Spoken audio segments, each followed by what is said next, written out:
তুমি না তওবা করেছিলে?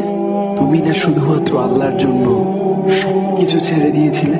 বুঝতে পেরেছিলে কোথায় তোমার আসল ঠিকানা? ভুলে গেছ? আবার কোন পাপ তোমায় গ্রাস করে নিল? তুমি তো সেই যে নিজের পাপের প্রতি অনুতপ্ত হয়ে সিজদায় পড়ে অঝরে কেঁদেছিলে। তাহলে আবার কেন দুনিয়ার ধোঁকায় পড়ে গেলে?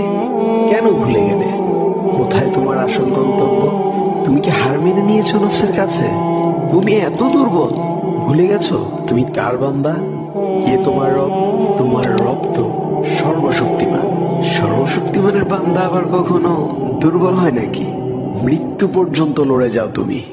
শয়তানকে দেখিয়ে দাও তোমার ইমানের পাওয়ার। শয়তানের ধোঁকায় পড়ে অনেক পাপ করে ফেলেছো, তাই নিরাশ হয়ে গেছো তুমি, তাই না? তুমি কি জানো না তোমার রব কতটা মহান? তিনি তো তোমাকে ক্ষমা করার জন্য অপেক্ষা করছেন। তাই ফিরে আসো সেই রব।